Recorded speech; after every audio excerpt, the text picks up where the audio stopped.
Сәлеметсіңдер ме оқушылар? Көңіл күйіңіз қалай? Бүгін біз жаратылыстану пәнінен 24-ші сабақты өтеміз. Сабақтың тақырыбы электр энергиясының маңызы. Менің аты жөнім Мұсатай Тұрсынкүл Әнуарбекқызы. Ал қане балалар, ойланып көрейікші. Суреттерге қарап, тұрмыстық құралдар ненің көмегімен жұмыс істейтінін айтайық. Балалар, мына ненің суреті? Бұл теледидардың суреті, иә? Теледидар не арқылы жұмыс істейді? Ол тоққа қосқанда ғана жұмыс істейді, иә? Дұрыс айтасыңдар. Мынау ненің суреті?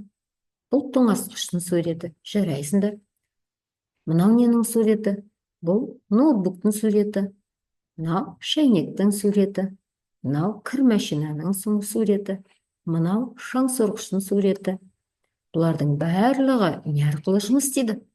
Бұлардың барлығы электр жүйесі арқылы жұмыс істейді, иә балалар? Тоққа қоспасақ, бұл техникалар жұмыс істемейді. Дұрыс айтасыңдар. Ендеше, балалар, біздің тақырыбымыз қандай екен бүгінгі сабақтың? Электр энергиясының маңызы туралы өтеміз, иә? Жарайсыңдар балалар, өте жақсы.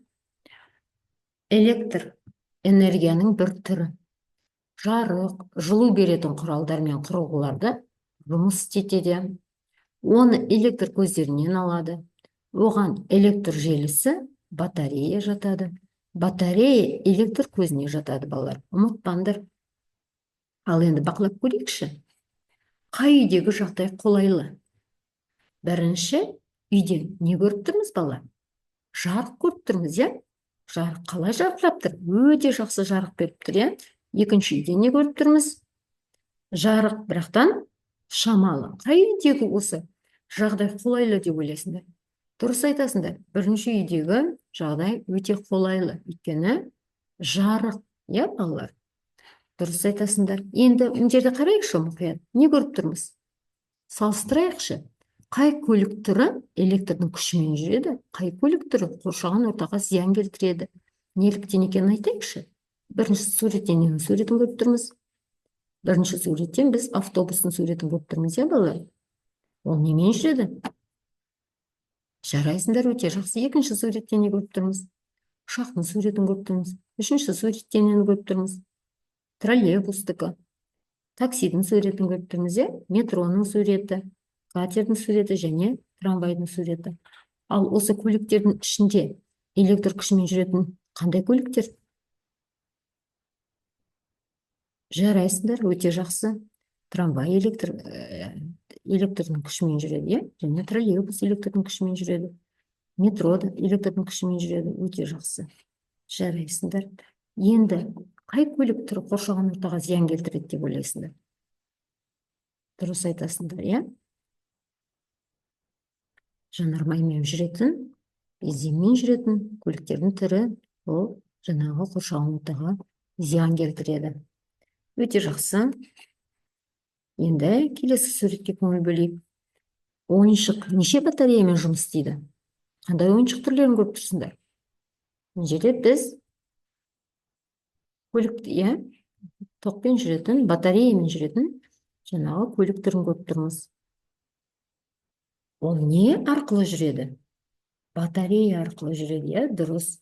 Батареяны қалай орналастырғанда жүретінін зертте?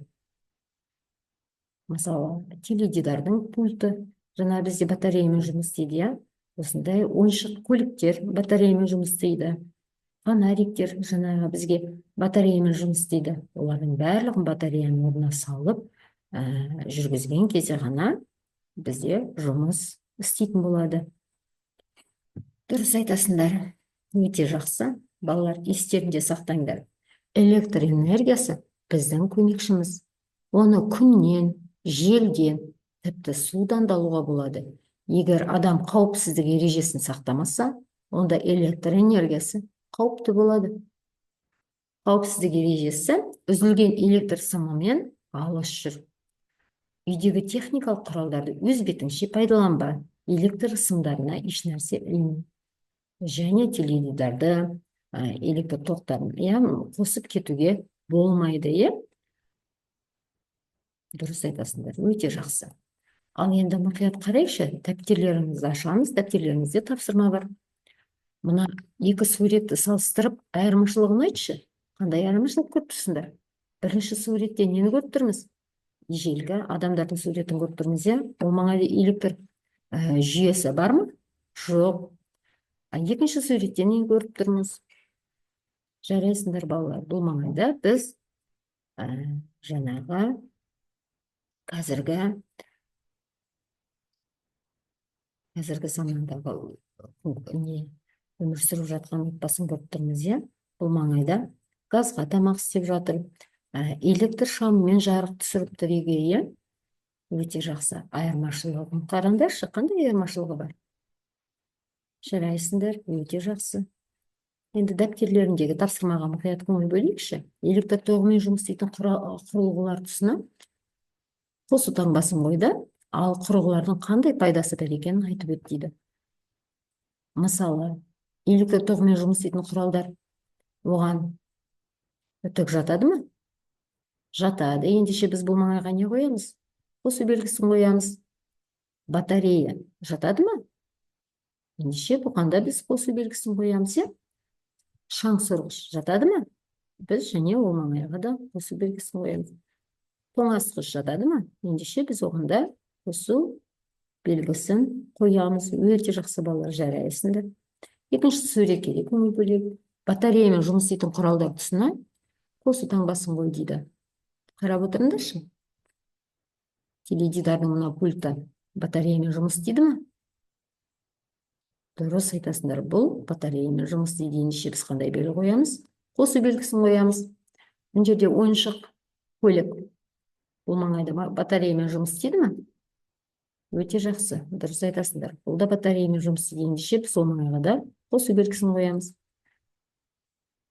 Дұрыс айтасыңдар балалар, өте жақсы.